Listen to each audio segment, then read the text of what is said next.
Hello everyone, I am Gurpreet Singh. और आज मैं आप लोगों के सामने जो वीडियो लेके आया हूँ that was about the new syllabus of BTech CSC. तो आज हम जो बात करने वाले हैं that was about BTech CSC subjects. तो ये आप लोगों का नया सिलेबस है। This is the new syllabus of IKJPTU।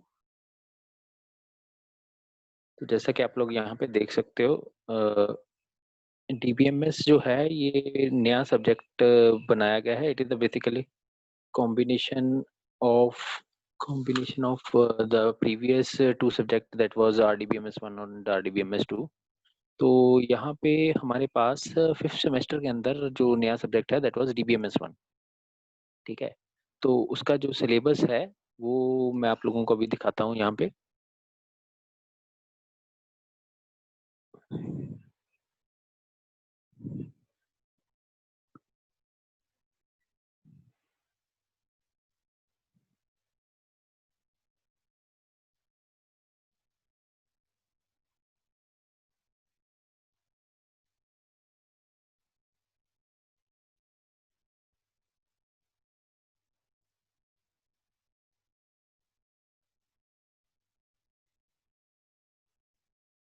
तो ये आप लोग देख सकते हो बीटेक DBMS का सिलेबस है बीटेक सीएससी का।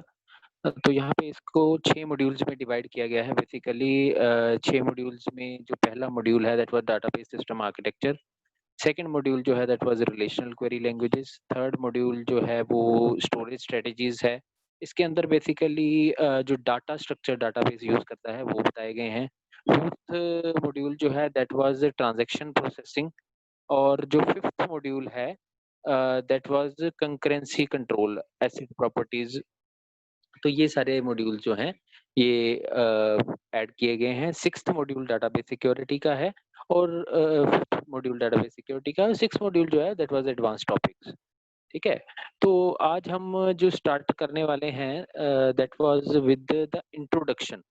ठीक है, जो आपका मॉड्यूल 1 है उसके बारे में थोड़ी सी नॉलेज देना चाहता हूँ। डीबीएमएस का जो स्टार्ट था, ठीक है, जहाँ से डीबीएमएस की स्टार्ट हुई थी वो था हमारा FMS। ठीक है, तो FMS। अब आप लोग पूछोगे कि ये फाइल FMS होता क्या है। It is a file management system. ठीक है, फाइल मैनेजमेंट सिस्टम हुआ करता था जिसको हम FMS के नाम से जानते थे। अब होता क्या था ये बेसिकली कि जब हम यहाँ पे मैं आपको बताता हूँ। फाइल FMS जो था वो हमारा एफ फाइल मैनेजमेंट सिस्टम। तो फाइल मैनेजमेंट सिस्टम के अंदर हमारे पास इनपुट आउटपुट प्रोग्रामिंग हुआ करती थी। ठीक है, तो इनपुट आउटपुट प्रोग्रामिंग का हमारा फायदा क्या था कि आप सबने सी प्लस प्लस पढ़ी होगी। सी प्लस प्लस के अंदर हमें जो लास्ट चैप्टर पढ़ाया जाता है that was input output programming, है ना। तो इनपुट आउटपुट प्रोग्रामिंग जो थी, ठीक है, इनपुट आउटपुट प्रोग्रामिंग जो थी वो हमें पढ़ाई जाती है। उसके अंदर हमें ये बताया जाता है कि अगर हमने प्रोग्राम की आउटपुट स्टोर करनी है, ठीक है, क्या स्टोर करना है प्रोग्राम की आउटपुट, तो हम क्या कर सकते हैं उसके लिए। प्रोग्राम के आउटपुट स्टोर करने के लिए हम एक फाइल बना सकते हैं। तो फाइल को स्टोर कर सकते हैं हम उसके अंदर, फाइल के अंदर डाटा स्टोर कर सकते हैं। ठीक है, तो फाइल के अंदर जब आप डाटा स्टोर करोगे तो वो क्या बन गया, एक तरह का डाटा फाइल बन गया। ठीक है, तो डाटा फाइल जो है उसके अंदर हमारा जो डाटा है वो स्टोर रहता था। बट देन बात ये आती है कि फिर अगर डाटा FMS था हमारे पास तो हमें DBMS की जरूरत क्यों पड़ी है। DBMS की जरूरत इसलिए पड़ी स्टूडेंट्स बिकॉज क्योंकि FMS के अंदर कुछ लिमिटेशंस थी। 3 लिमिटेशंस थी बेसिकली। नंबर वन क्या थी कि इसके अंदर जो सर्चिंग थी, जो कंटेंट की सर्चिंग थी वो बहुत डिफिकल्ट होती थी। ठीक है, सर्चिंग जो थी वो बहुत ज्यादा डिफिकल्ट थी। क्यों डिफिकल्ट थी, रीजन बीइंग क्योंकि ये ऑर्डर्ड था। ठीक है, लीनियरली ऑर्डर्ड था, लीनियरली ऑर्डर्ड था। ठीक है, तो लीनियरली ऑर्डर्ड का मतलब क्या है, लीनियरली ऑर्डर्ड का मतलब है कि वन आफ्टर द अदर। एक के बाद एक, ठीक है? तो जैसे हमारे पास पुराने टाइम पे ऑडियो टेप्स हुआ करती थी, जिसके अंदर जो हम गाने सेव करते थे, वो एक के बाद एक आते थे, एक के बाद एक गाना प्ले होता था। आजकल सीडीज़ या यूएसबीज़ हैं, जिनके अंदर आप कोई भी गाने पे क्लिक करो और वो गाना प्ले हो जाता है।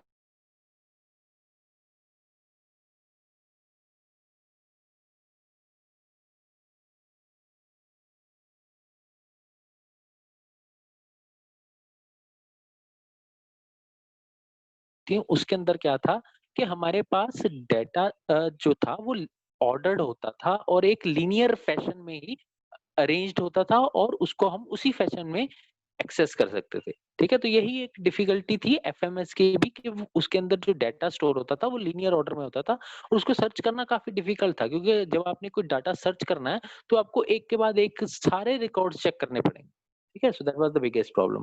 दूसरा था इस डेटा जो था वो अनसॉर्टेड ऑर्डर में होता था, ठीक है? अनसॉर्टेड और सॉर्टेड दोनों ही हो सकते हैं, ठीक है? अनसॉर्टेड भी हो सकता था और सॉर्टेड भी हो सकता था, लेकिन अरेंज्ड फॉर्मेट में नहीं होता था, ठीक है? ठीक है? अनसॉर्टेड और सॉर्टेड अरेंज्ड फॉर्मेट में नहीं होता था, ठीक है? Not arranged. ठीक है? तो प्रॉपरली अरेंज नहीं हम उसको कह सकते, तो वो किसी भी तरह से हो सकता है। वो डिपेंड करता था यूज़र पे, जो उसके अंदर डाटा डाल रहा है। अगर तो उसने रोल नंबर 1, 2, 3, 4 करके डाले हुए हैं, तब तो वो सारे रोल नंबर वाइज़ डाटा होगा। अगर उसने पहले रोल नंबर 15 का डाटा डाल दिया, फिर रोल नंबर 4 का डाटा डाल दिया, फिर रोल नंबर 1 का डाटा डाल दिया, तो उसके अंदर क्या होता था कि डाटा जो है, वो प्रॉपरली ऑर्डर्ड नहीं होता था। ठीक है? तीसरी प्रॉब्लम जो आती थी हमारी एफएमएस के अंदर वो ये थी कि डेटा जो था, ठीक है? हमने डेटा डाल दिया उसके अंदर। एक तो सर्चिंग की प्रॉब्लम आ रही थी, दूसरी सॉर्टिंग की प्रॉब्लम आ रही थी। तीसरी उसके अंदर जो प्रॉब्लम थी मेन दैट वाज़ कि इट इज़ नॉट सिक्योर, ठीक है? सिक्योरिटी नहीं थी। जो डेटा था, नो डेटा सिक्योरिटी, ठीक है? तो ये तीसरी प्रॉब्लम थी। कि डाटा की सिक्योरिटी नहीं थी, ठीक है? क्यों नहीं थी डाटा की सिक्योरिटी? फाइल है, ठीक है? अब आप फाइल अगर आपने एक्सेस कर ली, ठीक है? अगर आपने उस फाइल को एक्सेस कर लिया, तो फाइल का जितना भी कंटेंट है वो आपके पास आ गया, ठीक है? लेकिन आजकल डेटाबेसेस जो हैं वो ऐसे नहीं होते।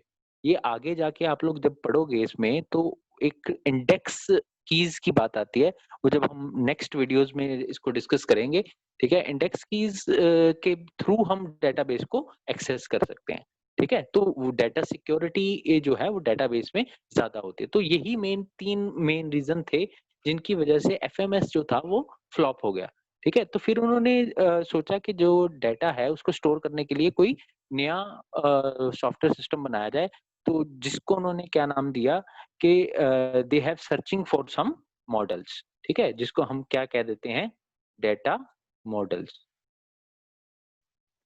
ठीक है? तो डाटा मॉडल्स जो है इसकी हम अभी बात नहीं करेंगे। ये मैं आपको नेक्स्ट वीडियो में बताऊँगा कि डाटा मॉडल्स क्या हुआ करते थे।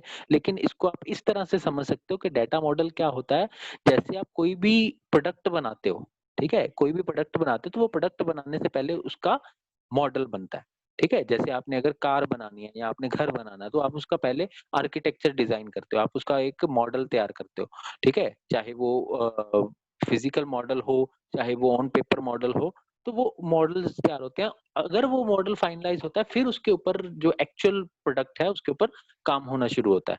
ठीक है? तो डेटाबेस मैनेजमेंट सिस्टम के साथ भी ऐसा ही हुआ था कि इसको बनने से पहले बहुत सारे मॉडल्स बना के देखे गए and then they will decide कि किस पर्टिकुलर मॉडल को हमने फाइनलाइज़ करना है।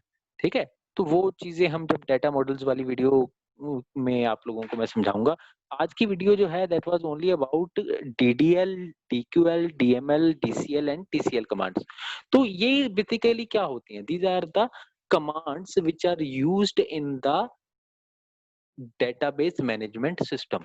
ठीक है? तो अब इसको समझाने से पहले मुझे आपको एक चीज़ समझानी पड़ेगी कि डीबीएमएस जो है वो होता क्या है? ठीक है? तो डीबीएमएस क्या होता है? डीबीएमएस जो है it is a layered architecture, ठीक है? तो वो क्या है? एक लेयर्ड आर्किटेक्चर है जिसके अंदर 3 लेयर्स बनी होती हैं, ठीक है? कौन-कौन सी 3 लेयर्स होती हैं? वो मैं अभी आपको बताता हूँ।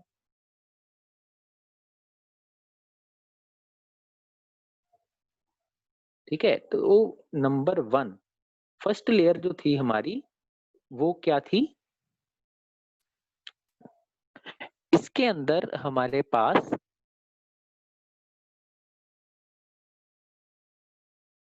ये हमारी लेयर जो थी, ये हमारी लेयर थी, इसको हम बोलते हैं फिजिकल लेयर, फिजिकल लेयर, ठीक है? फिजिकल लेयर होती क्या है? फिजिकल लेयर ये इसको हम इस तरह से समझ सकते हैं कि जो हमारा डेटा कंटेंट है, ठीक है? जो हमारा एक्चुअल में डेटा है, जैसे हम कंप्यूटर में अपना डेटा स्टोर करके रखते हैं, तो डेटाबेस सर्वर्स जो होते हैं, उनके अंदर जो हार्ड डिस्क लगी हुई हैं, ठीक है? जो फिजिकल हार्डवेयर है, उसको वो क्या हम क्या कह देते हैं? उसको हम कह देते हैं फिजिकल लेयर, ठीक है? दूसरी हमारी आ जाती है, जो सेकंड लेयर है, that was our logical layer, ठीक है? इसको हम कह देते हैं लॉजिकल लेयर।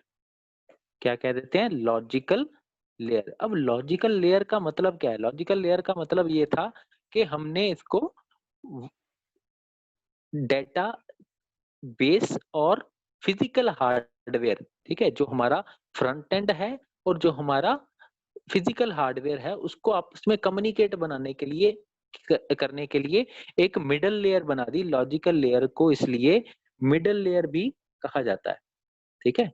मिडल लेयर भी कहा जाता है। तो middle layer basically it means कि ये एक ऐसी लेयर होती है जो कि एज़ अ इंटरमीडिएट काम करती है between your physical layer and your logical layer, ठीक है जी? तो अब इस पे हम बात करते हैं। तीसरी जो हमारी लेयर आती है जिसको हम नाम देते हैं व्यू लेवल, ठीक है? इसको आप लेयर की बजाय डाटाबेस में हम इसको लेवल्स के रूप में देखते हैं। ये हमारे अलग-अलग लेवल्स होते हैं, ठीक है? इसको लेयर्स नहीं कह के हम क्या कहते हैं डाटाबेस में? Levels. Physical level, logical level, ठीक है? Logical level and view level, ठीक है? View level is basically the user view, ठीक है? यूज़र जिस व्यू से डाटाबेस को देखता है, तो उसको हम व्यू लेवल कहते हैं, ठीक है? तो ये हमारा व्यू लेवल हो गया, ठीक है? इसको हम व्यू लेवल कहेंगे, ठीक है? तो व्यू लेवल एक तरह से यूज़र लेवल होता है, जहाँ पे आपका जो यूज़र है, ठीक है? जो कि उस डाटाबेस को यूज़ कर रहा है, मान लो मैंने रेलवे रिज़र्वेशन करवानी है, अपनी ट्रेन की बुकिंग करानी है, तो मैं अगर डाटाबेस के अंदर जाके ट्रेन की बुकिंग कर रहा हूँ, ठीक है? तो वो मैं क्या हूँ? यूज़र हूँ, ठीक है? तो मैं उस यूज़र की तरह उसको एक्ट कर रहा हूँ, मैं उस तो मैं क किस लेयर पे बैठा हूँ? मैं इस लेयर पे बैठा हूँ। ठीक है? जो टिकट बुकिंग कर रहे हैं, बैकएंड पे जो टिकट बुकिंग हो रही है, जो डेटाबेस चल रहा है, वो डेटाबेस एडमिनिस्ट्रेटर है और वो कहाँ पे बैठा है? लॉजिकल लेवल पे बैठा है। ठीक है? जहाँ पे डाटा स्टोर हो रहा है जाके, ठीक है? रेलवे के जो हमारी इंडियन रेलवे है, उसका जो सर्वर है, ठीक है? वो क्या है हमारा? फिजिकल लेवल, ठीक है? तो ये इस तरह से डेटाबेस जो है, वो 3 लेवल्स में या 3 लेयर्स में डिज़ाइन किया गया था, ठीक है? अब नेक्स्ट वीडियो में हम इसकी बात करेंगे कि ये लेवल्स क्यों डिजाइन किए गए, कैसे आए, ठीक है? डेटा मॉडल्स कहाँ से क्यों बनाए गए और कौन-कौन से डेटा मॉडल्स थे, ठीक है? तो अगर आप लोगों को ये वीडियो पसंद आई, तो इसको लाइक कीजिएगा, सब्सक्राइब कीजिएगा और शेयर ज़रूर कीजिएगा, ठीक है? Thank you very much.